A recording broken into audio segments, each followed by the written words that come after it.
So how is a chemical analysis of a living tissue carried out? So here we can see a chemical analysis procedure. It is mostly with regard to organic analysis. So you are going to make an organic analysis. You are going to find out what are the different types of organic compounds that are present in a given living tissue. Like say it is a piece of vegetable or it may be a liver sample. First you are going to grind it using an acid that is called trichloroacetic acid using a pestle and a mortar. Once you grind it thoroughly, it will give you a slurry, a thick slurry or a paste like structure. A paste like substance you will obtain because you have grounded it finely.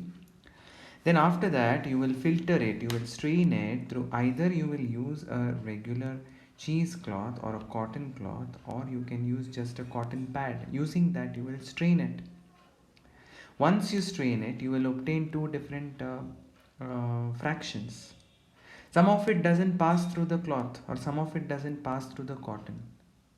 Now that is called retentate. Whichever gets trapped in the strain, whichever gets trapped in the filter is referred to as the retentate, and that is also called the acid insoluble fraction. Whichever passes through the filter and gets collected in the container in which you're filtering, that is referred to as the filtrate. Filtrate is also referred to as acid soluble fraction. So filtrate which gets collected in the container is acid soluble, and what gets collected in the retentate in the filter is what is referred to as the retentate. Now generally why they could not cross the filter is because these are larger molecules, and they are larger molecules as well as they're heavier molecules. They have a larger molecular weight and they constitute what is referred to as the biomacromolecules. And generally in the filtrate you have some of the molecules which are smaller in size, so we call them as biomicromolecules. And the filtrate usually roughly represents the cytoplasmic composition of a cell.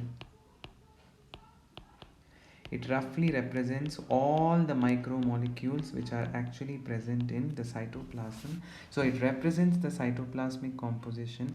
Both macro and micro are organic, but that doesn't mean that the filtrate doesn't have inorganic. The filtrate also has inorganic constituents in it. The inorganic constituents, like for example it may have sulfates, like for example it may have phosphates. Okay, whatever gets trapped in the filter is heavier, is larger, is called macromolecule. Whatever passes through the filter is lighter, it is smaller, it's of a less molecular weight, it is referred to as the micromolecule. However, the filtrate also contains inorganic constituents like sulfates and phosphates, and basically the micromolecule represents all those simple organic substances which are smaller in size, which are present in the cytoplasm.